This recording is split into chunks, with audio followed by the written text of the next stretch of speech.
पंजाब से ताल्लुक रखने वाले मियां बीवी हनीमून परेड पर घूमता फिरता वारदात करने वाला जोड़ा गिरफ्तार कर लिया गया है। मुलजिम मोहसिन और मुलजिमा उस्मा ने चंद रोज कबल ही भागकर पसंद की शादी की थी और वारदातें करते रंगे हाथों गिरफ्तार कर लिए गए हैं। थाना साइड सुपर हाईवे की कार्रवाई शहर के मुख्तलिफ इलाके और मुख्तलिफ डिस्ट्रिक्ट्स में मुख्तलिफ इकसाम की वारदातें करने वाले जोड़े को गिरफ्तार कर लिया।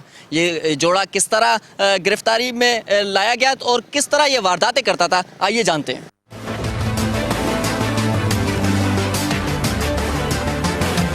वजह ये थी कि मेरा शौहर मुझे घर से खाने के बहाने लाया। उसने बोला चलो मैं तुम्हें खाना बाहर से खिलाता हूँ।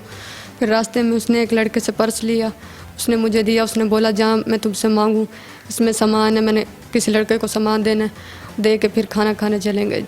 पहले करता था, फिर छोड़ दी थी, गाँव चला गया था, फिर अभी की ये रात पकड़ा गया। करीबन 15 दिन हुए शादी को। उसको कुछ पता नहीं था सर, साथ नहीं दे रही थी उसको। मैंने कहा आओ बैठे हैं चलें, कहती है कहाँ। मैंने कहा आपको घुमा के लाता हूँ।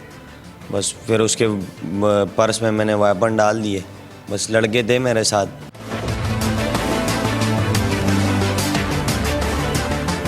पुलिस के मुताबिक मोहसिन और उज़्मा शहर के मुख्तलिफ इलाकों में असले के जोर पे 2 साल से वारदातें अंजाम दे रहे थे, जिन्हें आज रंगे हाथों गिरफ्तार कर लिया गया। मजीद तफ्तीश जारी है। कैमरामैन अबरारुर रहमान के साथ शायान अली, 5 न्यूज़, कराची।